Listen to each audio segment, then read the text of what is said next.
this little war we got going on, whoever wins the most chips, basketball is headed in that style.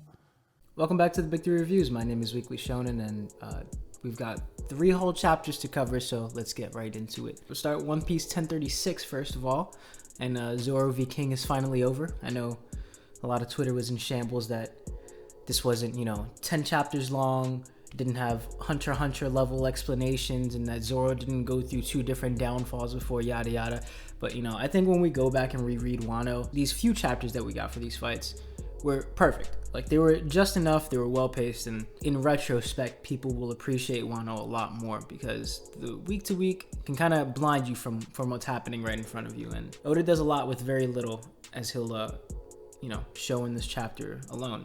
It was nice to see Oda end the fight by showing how the 2 right hands kind of dedicated themselves to their captain. King kind of basically telling Kaido that he's following him, or not telling him straight up, but alluding to the idea of him following Kaido because he believes that he might be the next incarnation of Joy Boy. And it's cool to see a happy Kaido, first of all, and then also to see a happy Kaido kind of strike that idea down. That feels like very much the spirit of being Joy Boy, because like he laughs the same way that Roger did when Roger read the poneglyph. So it seems to me that everyone who is like Joy Boy in that sense already recognizes that, but they don't need to say that out loud. They're just like, oh, if you think that's me, then I guess that's cool. They don't really have to strive to be that. And that might be a key factor in being the next Joy Boy, being the next world-changing person. Being a Lunarian, I think King has, or may be a very reliable source to get that comparison from, because he does say that legends are legends, but he kind of believes it. It's a legend that he believes. So Lunarians we know nothing about, really, other than what we can speculate in terms of how they connected to Skypiea. But I think if we're getting that from King, and we're getting King's race this late in the game, then to start getting these Joy Boy comparisons over and over and over again, this is basically Oda's way of just saying, hey, get the idea. Luffy is this person. Or, he's just trying to get his idea through in a world-building way, I guess. And it's a really appropriate way to do it, I think. It just makes me think, how the hell did Kaido go from being such a happy-go-lucky person at the start of his pirate crew to this super depressed being? I don't understand how. Maybe it's like through years and years of just seeing nothing happen under his reign. He didn't really make too much of a change yet. He's an emperor, which is a change in and of itself, but the emperor's existence is kind of a stalemate anyway. There's nothing that's supposed to change. They kind of lock everything into place. So maybe it's that. There's many different reasons. This guy did turn a whole island into nothing but factories and slave workers, so it could be guilt, but it has to be something here. If Oda's showing this old flashback at the very start of his crew, him being happy, and now we have the Kaido who we have today, who is sort of sad, but I guess at the end of this chapter a little bit happy again, then there has to be a moment there. It can't just be years of, at least I think, it can't just be years of someone just growing to become this being who loses hope in the world or something like that. Or maybe it is that, but only because he doesn't see the change that he thought he was going to see. Maybe he had an idea of, what Joy Boy was going to be, or when Joy Boy was going to be around. Or, maybe he started to believe he was Joy Boy himself, or like a failed clone or failed attempt at that. So it's all good at really setting up for just making the reader want to ask, well, okay, what is it? What did Kaido win? So really, again, props to Oda. He does a lot with a little. And we have gotten like 2 or 3 flashbacks, or 2 or 3 moments from this specific flashback of him and King. So it's hit or miss. And I think it's been nothing but hitting so far. At the very least, it's been hitting, because all you needed to do is show one relationship. And I thought that we weren't going to get that, because in the Viver cards, we did get mention of how he kind of adopted Alti in page 1. And at first I was a little upset, not upset, but just nervous that we weren't going to get that same type of figure or that type of portrayal in Kaido's actual flashback, because it kind of feels like, oh, he's like a father figure in a sense. He brought these 2 orphans in and whatnot. Now they're super dedicated to him. Since that's in a Viver card, rightfully so, a lot of the fandom was like, well, it sucks that we didn't put that in the story. But, Oda doesn't put a lot of things in the story just for the sake of time. So it's good that this wasn't one of those things that got cut out and we're never gonna get anything like that in the story. It's just, well, this is now that we kind of got his relationship with King, this would be sort of redundant. We don't really need to see 4 or 5 instances of how Kaido is actually a good person at heart, yada yada yada. We just need that one solidifying backstory from his right hand, who, you know, is good enough of a source, that's his right hand man who's the most dedicated to him, to be like, hey, this is actually how he was back in the day. So good job on the whole team deciding on what to cut, you know, whose backstories to show, because even if it was like a panel, it wouldn't really do much more than what King's backstory has done. And I think honestly, if it would probably take away from Zoro's fight here, that you would get multiple instances of, or like all the Topiropo or all of his, you know, gifters, whatever section of his army is, if we got little panels kind of reiterating the same idea there. If it's Zoro's fight, Zoro's the only fight that we got this flashback from. We got like a strong source of Kaido. He cut Kaido, scarred him for good, and now we're getting, through Zoro's fight, more backstory to Kaido. I think it's way more fitting. So very good decision, I believe. Some extra Zoro fan service before he goes back to being wrapped up in the Zoro pack. Like, he wasn't really playing about the permanent scar. You know, you got King looking like Sephiroth now. I don't know if that's going to be a permanent thing, but if it is, then it just goes to show anytime anyone encounters Zoro, he leaves a mark on them. Like, I guess that's a Conqueror's thing. He just leaves some type of stamp, some imprint on their experience with them. So it's good to know. When paired with his reaction, the CP0 agent's face kind of looks like Saitama from One Punch Man, because he's like, oh shit, but immediately reminds us that the battle is far from over. You know, we have 2 whole emperors still lurking about. It doesn't matter if anyone else is standing, so long as they're standing and they're able to fight, then there's a good chance that they win. That's the whole point of him even mentioning these 2.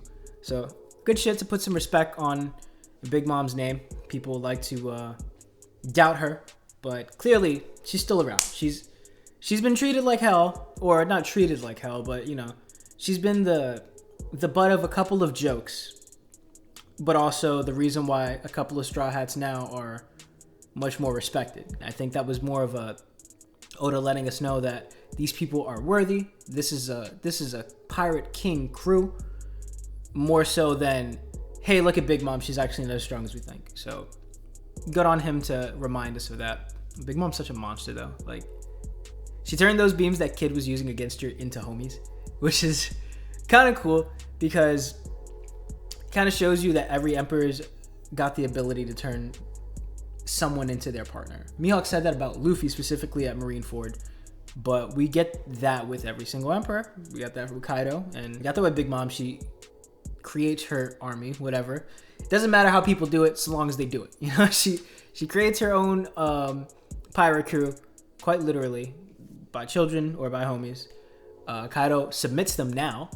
Before, it seems like he encountered them similarly to Luffy and Blackbeard and maybe Shanks, but it seems like, you know, everyone's got their own way of building their crew, and maybe it's intentional, maybe it's not intentional. I wonder what it is for Shanks. You know, we maybe, hopefully, fingers crossed, might be me coping. This also might be the CP0 agent coping right now. He might just not want to admit that they are defeated, and you know, they're on the verge of not having a plan to go by here and having to go to their backup strategy. But I think that's the main thing I really want to know when it comes to this Shanks movie is, well, how did he get his crew? If we get some backstory on that, like, you know, is it going to be that he's similar to Luffy where he just ran into them, he was looking for a crew, he ran into them, or was it intentional? Like, once the Roger Pirates disbanded, did he set out to make his own crew? Did he set out to become a Pirate King? Did he have like that dream himself? Was he trying to pass on the will? Does it have anything to do with what Roger whispered to him or something like that? And like, I guess the end of the flashback, I feel like there was a panel there where Roger like kind of hugged Shanks and told him something, and Shanks started crying. It could have easily just been, hey, I'm dying. So you might want to come to terms with that idea now, but it could have also been like, hey, you got to carry on the legacy, some shit like that. So yeah, is it going to be something like that where, you know, we see a younger Shanks? And I'm not gonna speculate on the movie too far just to make this point, but I wonder if, you know, he met Ben Beckman back in the day while he was with the Roger crew. with the Roger Pirates, and then like came back to him. He was like, "Oh, I'm starting my own crew now. It'd be cool to have you as a right hand." I just, these are certain things I wonder, because we kind of have all 4 Yonko plus Luffy, all 5 Emperors. Sorry, we have their presence, but we only have like 4 of their methods. So, whole Shanks movie coming out. Just saying, this is a really good opportunity to finish that loop. Oh yeah, this is the one page of the chapter I actually disliked. Like, I'm normally a fan of the diagrams and just like, we're in the second floor, we're in here, like the little maps. But this one specifically felt like when the anime tries to pad out time to meet the 20-minute mark. Like, I could feel this whole page taking 1.5 minutes to animate, or not to animate, but like in the anime. Because, like, I'm still glad it's here, but I don't need to know that that Momonosuke is still struggling here. Like, we didn't really need to see this. This is redundant, and maybe this is just for the sake of, getting an extra page in to meet the 19-20 page mark. Or this was the reveal for the yokai, because I didn't know. Maybe I missed it, but I had no idea that this was Kanjuro's will. Maybe I got to go back and reread, which I still obviously haven't done at the time of this recording. But yeah, it just feels like either this was just padding out for a page, this was redundant, or this was Oda's way of going, oh yeah, by the way, the yokai is Kanjuro. In case anyone missed it, or in case I didn't explain it clearly, here's what's happening. Also, here's the Kanjuro reveal. So, I'm still happy it's there, because it's a cool little transition shot to Yamato, because I just like little bottom left panel transitions. I always appreciate the way the artists do those. But yeah, we were blessed with a God Usopp moment this chapter. Man read Kiko and Kinemon to filth real quick, reminded them that, their plan to die here is really stupid, and it does make sense for them to all die, but they planned on dying during the fight against Kaido. That was their way of going out, and they didn't die there. They got a second chance, but second they got a second chance, they try to use it to kill themselves again. Like, it doesn't make sense. It kind of reminds me of someone from, not going to put any names out there, but it reminds me of another character from a different series. Usopp is a person who knows what they've been through. So for him, of all people, to be like, you gotta cut this shit out, just shows that he's looking at the bigger picture. They're paying attention to him. They're not arguing. So the fact that Usopp's like talking to the scabbards about not dying a heroic death, or just never giving up instead of dying a heroic death, makes me think that if he ever does kick the bucket, I don't know if Usopp actually gonna die. There's like that one page that people go back to, because Usopp's the liar whose lies come true eventually. But I'm not too sure if he's actually gonna die. But if he does, then it will not be in like a sacrificial way, the way that the scabbards are doing it. It won't be like, hey, I'm gonna die now. I think he'll sort of task himself with defeating this massive enemy, or a mass amount of enemies, to like bide time for the Straw Hats. I think that's if he goes out, that's the way he'll go. It's just shooting until enemies close in on him, and that's it. He's done, and he dies with a smile on his face. And whether or not he knows in that moment that he's gonna die and he's taking on a task that he cannot fulfill, but he can at least buy time. I don't know. I don't know that part either. Again, I don't even know if I think he's actually gonna die, but I think that's just the way that it'll go. And the rest of this chapter, or the rest, 2 pages, that's all it takes. So I'm saying Oda makes quick work of these moments. So the rest of this page, the rest of this like scene here, just makes me think, if he does go out that way, then this is a very pivotal moment for him deciding that, because he's crying. He's like, yo, you gotta go out, even if you're like me crying, you just gotta at least fight till the end. And maybe he's crying here because he thinks this is the end for him, but at least one more thing. In the end, if he does go out the same exact way, he won't be crying. I don't think that's good for the end of his character. I think maybe he'll shed a single manly tear, but I think part of his character arc closing in is him going, well, I'm okay with this. Not that, oh my God, I don't want to die, but fuck it. It's going to be, nah, it's cool. That's how he dies, a brave warrior of the sea. If he goes out and, he like, maybe it's Nami that he looks back at. All speculation. But maybe it's Nami he looks back at, or You know, he's like, yo, Luffy, I got you. Like, my king, I got you. I'm going to do this. But I'm pretty sure that he looks at them and goes, it's cool. Stone cold face, dry eyes. And then maybe if Oda wants to add a gag in there, he just starts bawling the second he turns around. That'd be cool. That'd be the only way I think he can like still die crying, because he'll at least have held a good face, a good poker face up until then. But yeah, I just think, you know, he'll just be more confident in the final task, at least up front. I would hope through and through he'll be the most confident, and you know, confidence comes from this moment, I think. Luckily, we don't have to think about this much longer because Izo pops up, and so does Izo's traps. Oh, you got so many necks. Yeah, it's cool. One shooter saves another.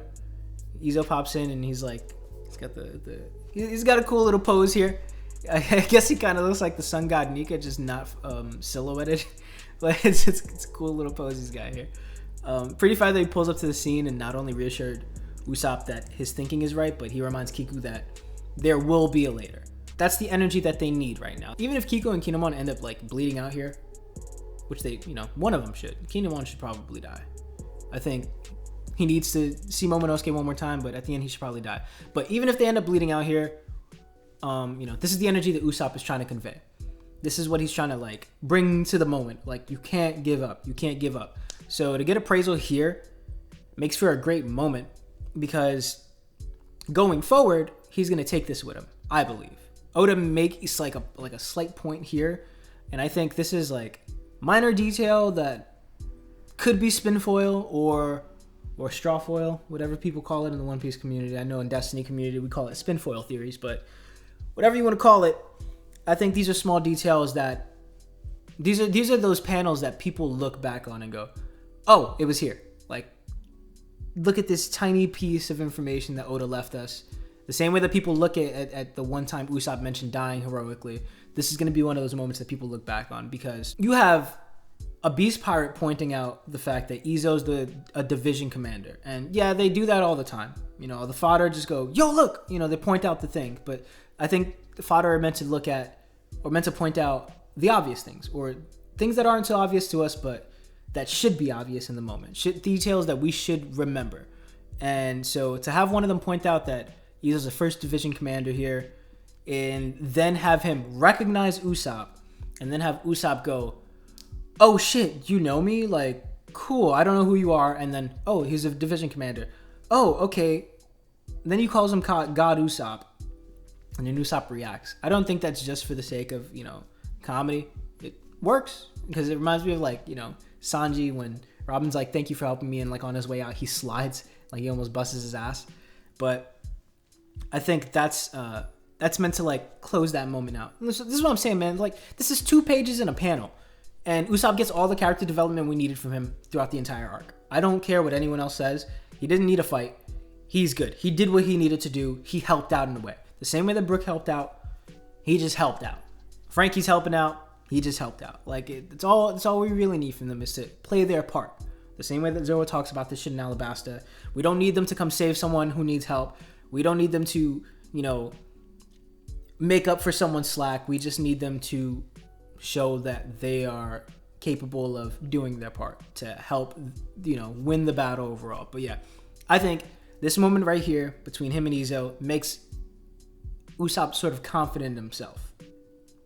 And it won't be a permanent confidence. Of course, he's going to stay like a little pussy and be the weakling trio person that he is. But the next time he's in a pinch, he can at least use himself as reassurance, I believe. He'll at least remember, hey, I'm living up to my title now. I'm living up to the new epithet that people give me. People know me on the sea as God Usopp. They know me as Sniper King, whatever the hell it is. But he doesn't get that imposter syndrome. He knows that he's gotten recognition from a very strong human being in the One Piece verse. And he can use that confidence going forward. He can use that as like a citation for himself of like, okay, I'm recognized. That's good. I'm an established hero now. He's not just a fluke. He's good to go. So amazing. And like I said, 2 pages. 2 whole pages. And that's all we needed. And we got a great Usopp moment. This is just very effective storytelling. You know, people do this shit with the page. Sometimes it takes authors a chapter. It took 2 pages. And what? Let me see. 1, 2, 3, 4, 5, 6, 7, 8, 9, 10, 11. 11 panels. That's like 10 seconds of reading. Like, that's nothing. And we went from Usopp has done nothing in Wano to, oh my god, Usopp is amazing. And obviously there's like context before that, there's the ulti shit, but none of that was character developing. It was all just like, yeah, this is the bare minimum of what we expect from Usopp or from any Straw Hat, really. And then I think after this, like, they mentioned that the next room was on fire or some shit like that, but we don't really have to talk about that. Do you have to talk about that? All right, this is gonna be quick though, because I really don't care. The only way anybody will care about these two is if Raizo is like the only Scabbard to die, and not in a good sense. I mentioned death earlier. Someone has to die, and if it's only Raizo, people are gonna be pissed, and that's the only way that people are gonna come back to this fight. Because this is not interesting at all. I love Oda, love what he's doing. Maybe he can flip this. Maybe this is like a secret plan between Komurasaki and Raizo to like buy time, and Komurasaki's actually gonna get a moment out of this and kill Orochi.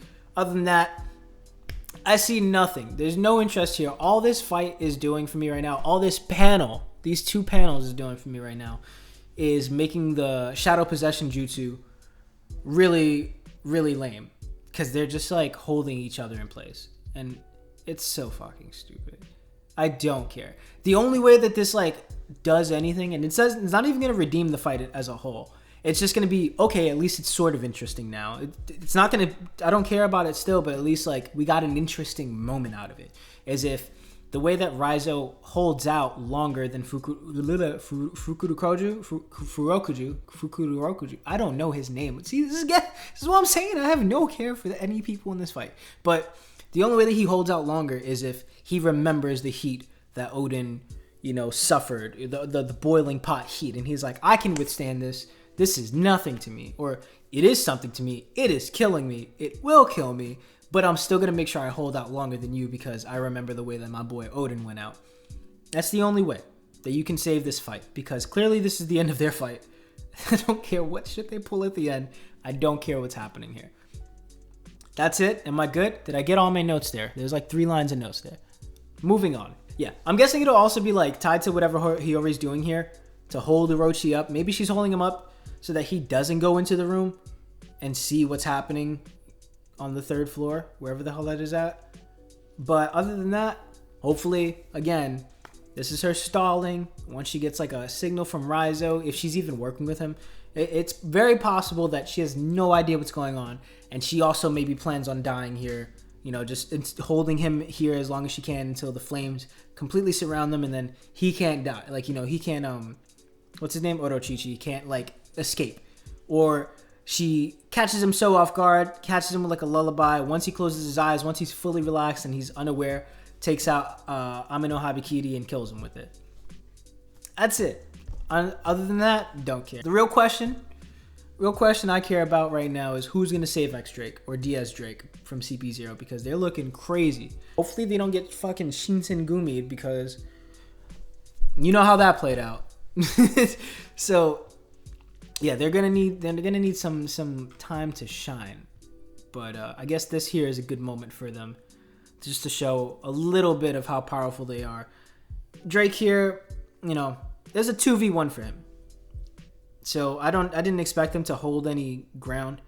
I do expect DS Drake to like come back. I want him to be saved. It's not because I care about him as a character. It's just, wow, that would suck if this panned out to nothing. Someone has to save him. I don't know who though. Maybe they leave DS Drake, and since he's a Zoan, they leave him be for the time. But he's also surrounded by fire. I don't know how much time this guy's got before he's engulfed in flames, but maybe the fact that he's a Zoan brings him back and he can just find a way to escape. Other than that, I have no clue. Moving on. Oh my god, do something cool already, my boy. The whole bit here reminds me of like a Iman Shumpert interview. A very recent one, I think. Maybe it's recent. I saw it recently, so maybe it's on my mind. I'm projecting this whole fucking episode, this whole review. But the world is going to know the outcome of this battle. So how they react is based off of who wins. Because you know damn well that they're not going to get any context of what exactly happened here. So whoever wins, this is how basketball is going to be played. This is how the world is going to go. And Jesus Christ, for the love of God, for the love of everything that is good in this world, I don't even remember his name. This is how annoying it is. But this boy has to do something. He's done absolutely nothing since we've met him, except fight off like maybe some fodder. And that's about it. And have a brother who died. That's his only important thing, is being tied to someone who actually died. Nothing ever happens with his character. It sucks. So hopefully he pops in, does something, man. But yeah. Return to the rooftop, and I think that means that we're actually going to get, Kaido's backstory next chapter. Because it's looking like Naruto v Sasuke round 2. The end of that. They're just like punching and just kind of holding out. They may look raring to go. And the commentary here might be like, hey, someone's got to give out at some point. But we clearly get a portrayal of Luffy and Kaido talking about this is just getting good. But to them, that could also mean this is just getting good because I'm on the edge of finally, being done here. And you're still here. You're a worthy opponent. You were able to see this fight to the end. So this is getting good. But this has to be the end. I feel like it's going to take like one last big hit. And after the flashback, obviously, and then it's over. And I'm also guessing that the Gumu Gumu joke that Kaido cracked, his like, oh, what was it called again? Gumu Gumu. And then he threw Luffy off the rooftop. This is that move, the rock gun. And maybe he couldn't get it off last time. Maybe he got it off and he was too weak. Or, I'm leaning on the former, which is that he was trying Gomu Gomu no, and then he would get hit again. And then he just kept getting hit until he got knocked out by Kaido. And now he's able to finally actually get it off. And I'm thinking maybe that's the thing that does it. It could also be Red Rock he finishes him with. But, yeah, man, I think this is it. No awakening for Luffy, it seems. Maybe that's already there and, it's not off screen, but like he understands what his awakening is going to be now, and it's just up to his next opponent to bring it out of him. But obviously, we got no awakening. This is not the fight that we get awakening from. Unless Kaido's flashback is Diesel and it requires Luffy to go, I guess I got to think of something new on the fly, uses awakening, and then it's kind of a draw. At the end of the day, this might just be a fucking draw. This might be Luffy hits Kaido for the final hit, and then they both collapse. Like, similar to Katakuri, but where Katakuri kind of gave up, and he was like, I respect you enough. You win this. I decide that you win this. It's going to be Kaido's like, yo, you actually got me. Like, I could maybe get back up and try to give you something, but at the cost of my life or something. But I think this might be one of those draw situations where Luffy just falls last. And then again, it doesn't really matter. Not in the sense of story, but like, so long as Kaido is defeated, even if it's a draw, or even if Luffy falls first and we're the only ones who know that he fell first, the world is going to know Kaido was defeated. Luffy wins to the rest of the world, and that's really all that matters. So, not too sure here.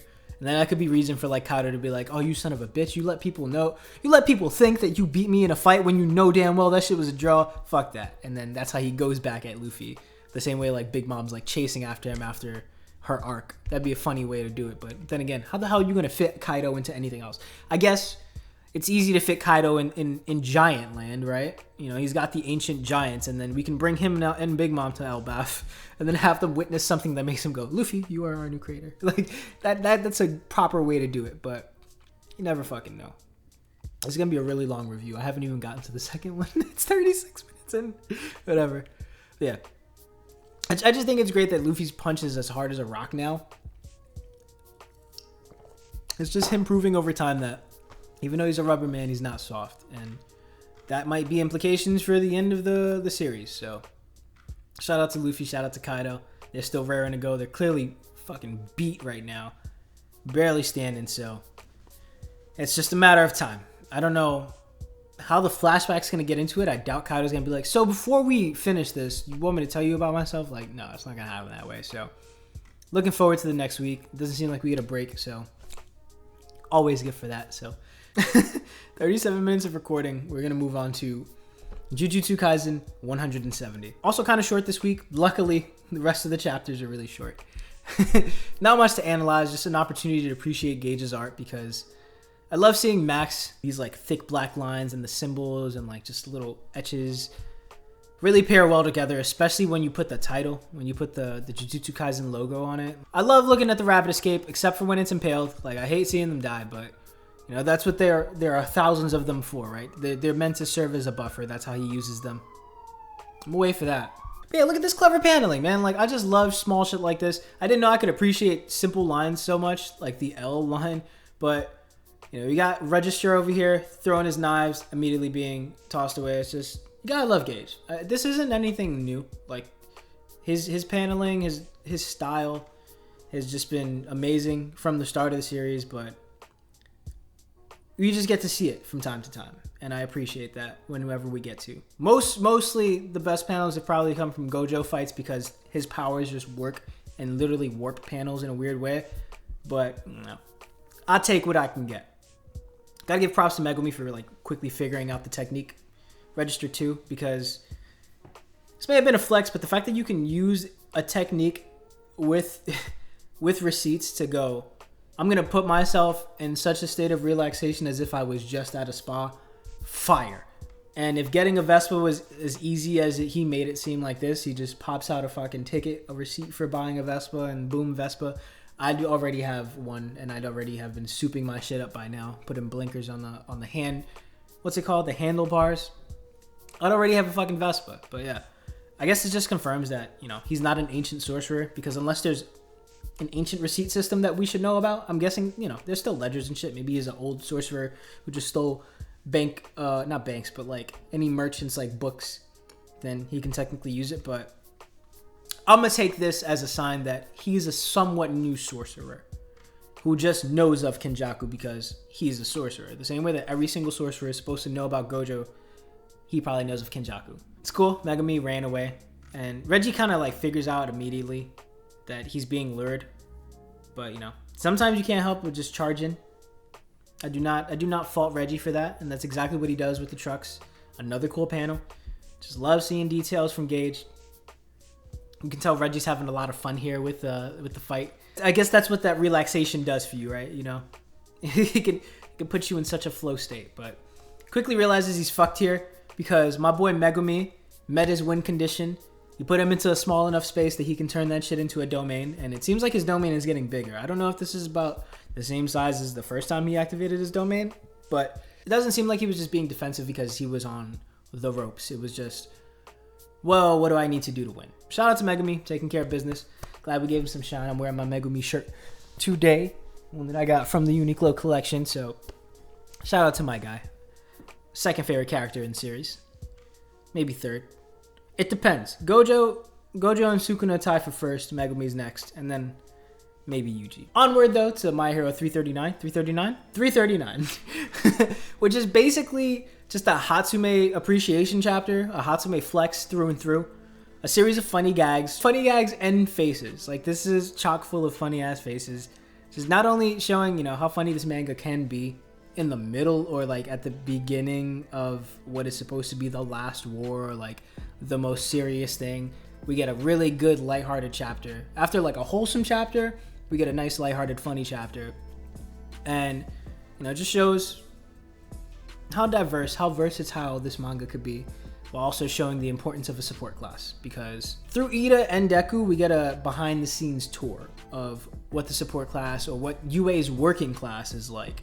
Hatsume is like, you know, clearly a one-track minded person, as she's even hyped up to be. You know, she just knows one thing, is to build.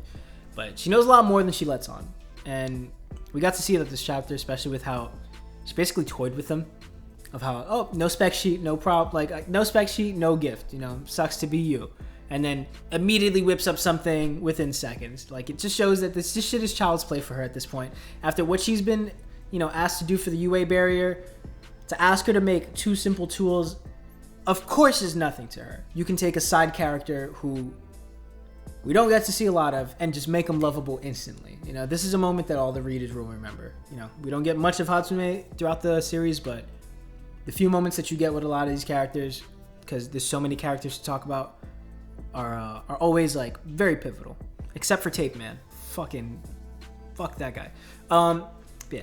Like I said, we should have known that by now.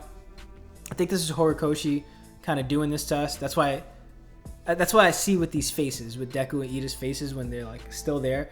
It's just like the ultimate face palm to us. That's supposed to represent us going, of course. Like, you think we're gonna get like actually a downgraded Deku for the last battle, like where he's gonna go to the support team right before the most important battle of the series and go, hey, I need something, and they're gonna go, yeah, sorry, you're gonna have to fight at a disadvantage. No, it's not gonna happen. He's gonna get a disadvantage in the middle of the fight. That's how like the shit works, right? But he's not gonna go into it like, oh man, I wish I had this, because then it's like, what the, like, no, that's, no, hell no, hell no. So yeah, good shit. The last part of this chapter here kind of plays at the whole calm before the storm vibe. Reminds us that other people exist outside of Class 1A. That's what the whole chapter was about, I think. It was just like the support team. Shout out support team. Which is good, because I completely forgot about everyone else. Horikoshi also takes the time here to be like, hey, check out this secret plot twist I'm setting up for later on, you know, for the future. That's what the whole backup plan thing is about. Just necessary setup. I'm not complaining at all. It's like, you know, when you're at the last checkpoint before the final boss and the game goes, you should save right here, right now. Go clean up any other side quests that you have. This is your last chance to do that. Are you sure you want to walk through this door and fight the final boss? That's exactly what Horikoshi's doing right now. It's just like, can't clear up every loose end. I mean, it's kind of funny that the loose end of the trader was cleaned up here right before the final battle. I'm saying this is the final battle. People think this is not the final arc. I'm pretty sure this is the final arc. If there's an arc after this, there's gonna be like the fucking full bring arc. Like, there's no point. There's no point. Especially in like making sure that One for All is like, he escapes or like he exists. No, hell no. If they do that shit and they like leave this up for like a sequel, or they finally decide to animate vigilantes and they go, oh, they're gonna have One for All be beat by the vigilantes, you know, in like a spin-off sequel OVA type of series, or that guy whose name I already forgot, the guy who inherited Star and Stripes quirk is like pops up. Speculation, super like being negative right now, but that's the only way I see that happening, and I don't see it happening at all. This is the final battle. So, good shit. Horikoshi, appreciate you. Appreciate Gage. Appreciate Oda. All these motherfucking mangaka who pour their heart out into, you know, making sure they deliver for us weekly. So, good chapters all around. Like I said, the last two were quick. It's just, there's so much to talk about with One Piece, and it's so easy to talk about One Piece for so long, because there is so much to talk about. There's 1,036 chapters to talk about. So, sorry if this is a really long one. I'm gonna try to edit this shit down. I should not be dropping 30-minute chapter reviews in the new year. We're supposed to get more efficient. So, yeah, my name is Weekly Shonen. Yeah, and Happy New Year. Oh my God, I forgot to say that at the beginning. Happy New Year, everyone.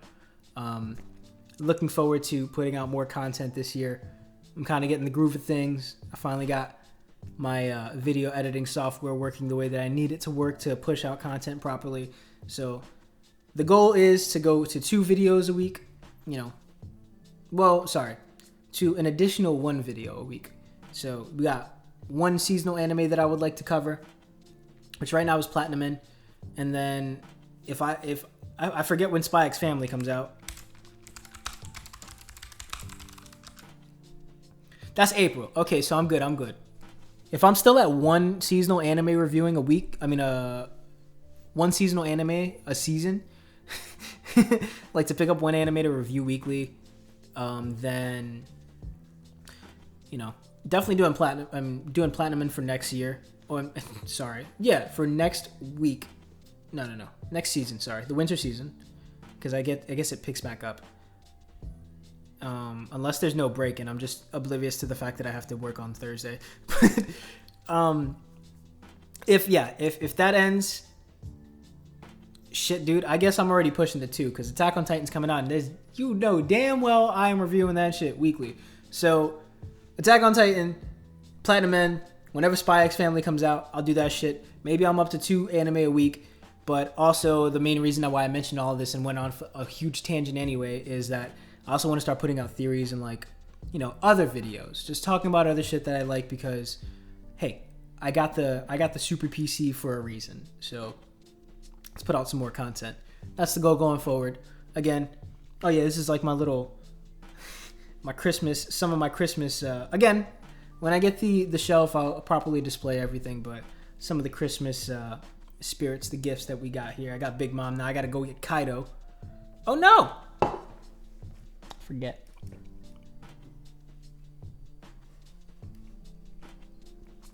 Yeah, I got the Big Mom half. This is the Big Mom v Kaido moment here. So I gotta get the other half, my boy Kaido, to be on the other side. So I'll have to find a spot for her on the shelf. Maybe on top of the shelf. It could be that. Oh my god, after an hour of recording, I'm so sorry. I'm so sorry. After an hour of recording, I am finally done. My name is Weekly Shonen. Happy New Year. And, you know, be safe and shit. So, bye. Go crazy, go crazy, go crazy, go crazy, go crazy, go crazy,